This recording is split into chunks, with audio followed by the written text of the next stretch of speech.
नमस्कार दोस्तों, आज का वीडियो बहुत ही मार्मिक होने वाला है। मैं द्रौपदी का सामना नहीं कर सकता, ऐसा कर्ण ने क्यों कहा। दोस्तों, वीडियो में आगे बढ़ने से पहले हमारे चैनल को लाइक सब्सक्राइब जरूर कर लें। महाभारत का प्रत्येक पात्र अपनी परिस्थितियों और कर्मों से बंधा हुआ था। कर्ण उनमें से जटिल और करुण पात्र माना जाता है। वह जन्म से ही सूर्यपुत्र था, किंतु समाज ने उसे सूतपुत्र कहकर अपमानित किया। यही अपमान उसके जीवन में सबसे बड़ा बोझ बन गया। कर्ण के व्यक्तित्व में दान, वीरता और पराक्रम, साहस जितना गहरा था, उतना ही गहरा था उसकी पीड़ा संसार। द्रौपदी के संदर्भ में कर्ण को हृदय से हमेशा अपराध बोध में दबा रहा।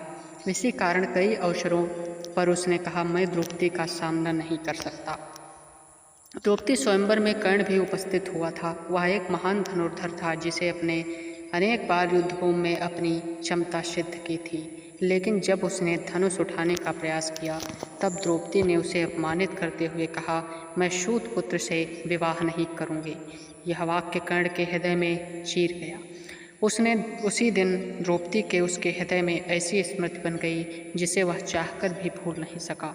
भीतर से आहत कर्ण ने इसे अपमान का स्वरूप दिया और प्रतिशोध की आग में जलने लगा। हस्तिनापुर की सभा में चीरहरण हुआ। महाभारत का सबसे कलंकित प्रसंग द्रौपदी चीरहरण है। जब दुर्योधन ने द्रौपदी को सभा में बुलाया, तब पांडव मौन थे और भीष्म, द्रोण जैसे महान पुरुष भी चुपचाप खड़े रहे। उसी समय कर्ण ने दुर्योधन का साथ दिया और द्रौपदी को अपमानित करते हुए वाले शब्द कहे। उसने कहा कि द्रौपदी अब दासी है और उसे इसी प्रकार व्यवहार करना चाहिए। यही नहीं कि द्रौपदी का उपहास भी किया। इस क्षण कर्ण ने अपनी संवेदनाशील को दबाकर केवल दुर्योधन की मित्रता निभाई। बाद में जब समय बीता और महाभारत का युद्ध निकट आया, तो कर्ण के भीतर यही प्रसंग उसे बार बार कचोटता रहा। वह जानता था कि द्रौपदी ने उसे स्वयंवर में अपमानित किया था, लेकिन उसे प्रतिशोध की आग में आकर ऐसा कार्य किया जो अधर्म और मर्यादा दोनों के विरुद्ध था। कर्ण ने जीवन भर दान दिया, धर्म का पालन किया और न्यायप्रिय बना रहा, लेकिन द्रौपदी का अपमान उसी आत्मा पर ऐसा धप्पा था जिसे वह मिटा नहीं सका। वह जानता था कि किसी स्त्री को सभा में इस तरह अपमानित करना अधर्म था। यही कारण था कि जब वह उसका सामना द्रौपदी से हुआ, उसकी आंखें झुक जाती थी। कर्ण समझता था कि धनुर्धर के रूप में वह अर्जुन का सामना कर सकता है, भीम जैसे योद्धाओं से भिड़ सकता है, परंतु द्रौपदी जैसी पवित्र नारी की दृष्टि में अपनी गलती स्वीकार करना आसान नहीं था। द्रौपदी का मौन आक्रोश और उसकी पीड़ा कर्ण के लिए सबसे बड़ी सजा थी। महाभारत युद्ध के दौरान भी कई अवसरों पर कर्ण अनुभव किया कि द्रौपदी का शाप उस पर भारी है।